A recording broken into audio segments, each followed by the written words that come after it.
Welcome back, everyone. Grab your popcorn because today's story is packed with shocking twists, emotional moments, and secrets that change everything. Let's jump right in. As a man who has been tuning into General Hospital for more decades than I can easily count, sitting in my favorite worn armchair with a warm cup of coffee, I have seen a lot of legal professionals come and go in this town. Most of them eventually get swept up in the endless mob drama or lose their way in complicated personal vendettas.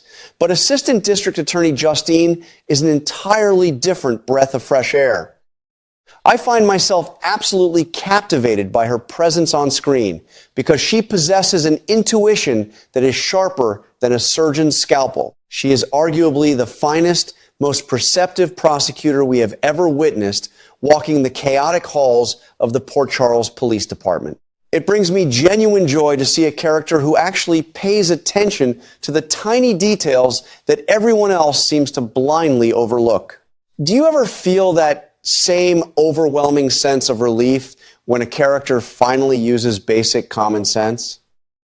I honestly believe Justine has the absolute best instincts of anyone currently operating within the PCPD, and that is saying something incredibly significant given the rocky history of our beloved police force. She watches everything with those piercing, intelligent eyes of hers, never missing a single beat, a sideways glance, or a nervous twitch from a suspect sitting in the interrogation room.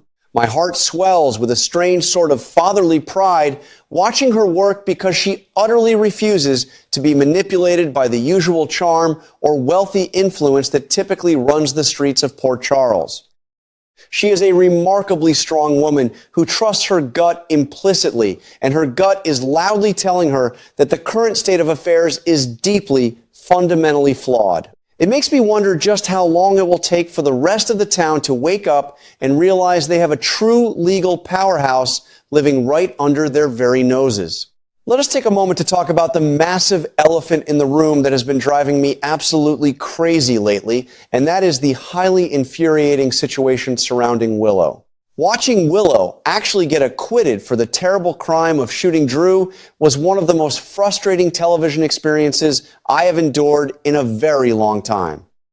We all know in our hearts that she is entirely guilty, and the fact that she is walking around town playing the innocent, fragile victim just boils my blood to no end. But the one beautiful saving grace in this entire infuriating storyline is that Justine never once backed down from her steadfast belief in Willow's guilt. She poured her heart, her soul, and her brilliant mind into prosecuting that difficult case.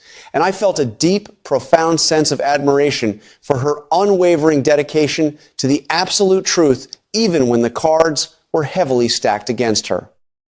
I have to admit, Alexis played a brilliant but entirely maddening legal game when she managed to float Michael as the alternate suspect in front of the judge and jury.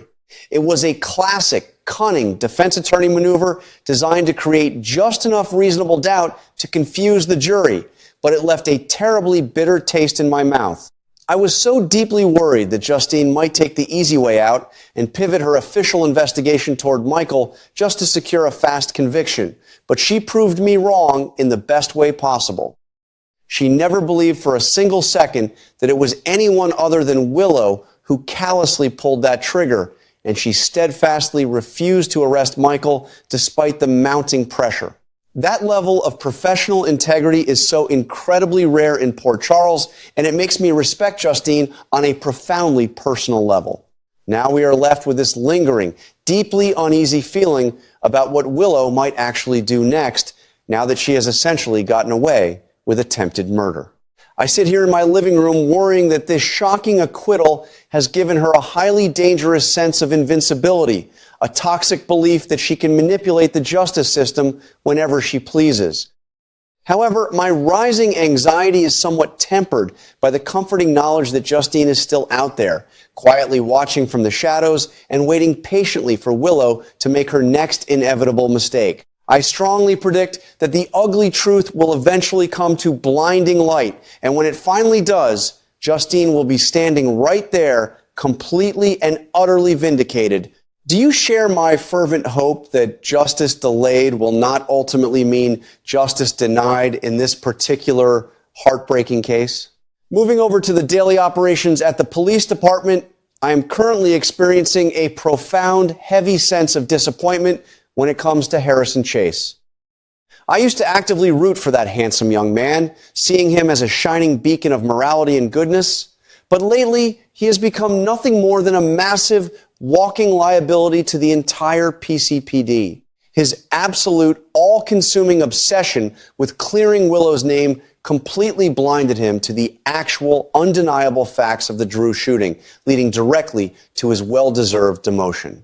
It physically hurts my heart to watch a character I once deeply admired compromise his entire career and his core ethical standards just to protect a woman who is clearly, undoubtedly guilty.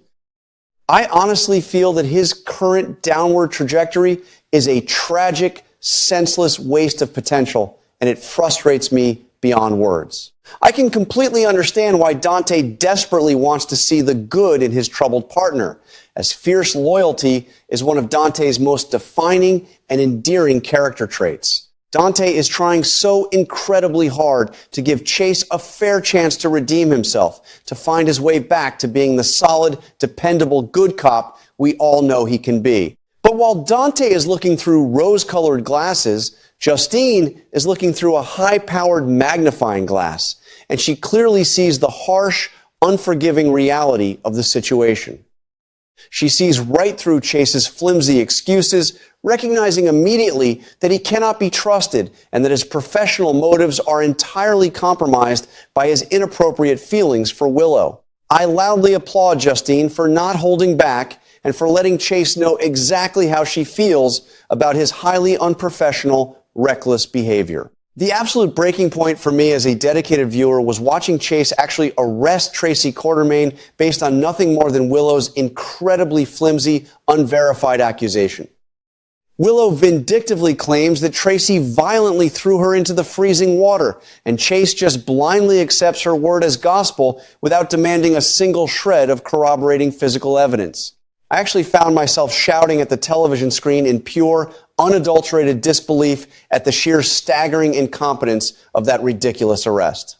Tracy might certainly be a difficult handful on her best days, but arresting a prominent, elderly citizen on the word of a known liar is a monumental mistake that proves Justine is entirely right about Chase's compromised state. It seriously makes me question if Chase even remembers how to do basic, fundamental police work, or if he is simply acting as Willow's personal, obedient attack dog. Looking ahead to the coming weeks, I have a very strong, sinking feeling that Officer Chase is not going to last much longer working at the Port Charles Police Department. His increasingly reckless actions and his complete inability to separate his intense personal feelings from his sworn professional duties are absolutely going to catch up with him in a spectacular, very public fashion. When the fateful day finally comes that Chase is forcefully ordered to hand in his badge and clear out his locker for good, I know for a fact that Justine will be absolutely thrilled, and frankly, I will be right there cheering happily alongside her. The police department desperately needs to be cleansed of this kind of blind, dangerous bias if it ever hopes to regain the shattered trust of the local community. Now, I must shift gears and discuss a current storyline that is honestly giving me absolute chills, and that is the deeply unsettling, eerie situation with Nathan, or rather, the mysterious man pretending to be Nathan. As a longtime devoted viewer, seeing that familiar, handsome face back on my screen initially brought a wonderful wave of nostalgic warmth, but that warmth very quickly turned to solid ice when I realized something was terribly, fundamentally wrong. This cunning imposter, Cassius, looks exactly like our dear Nathan and does a remarkably good job of mimicking his specific physical mannerisms. But the kind, gentle soul behind the eyes is just completely, terrifyingly absent.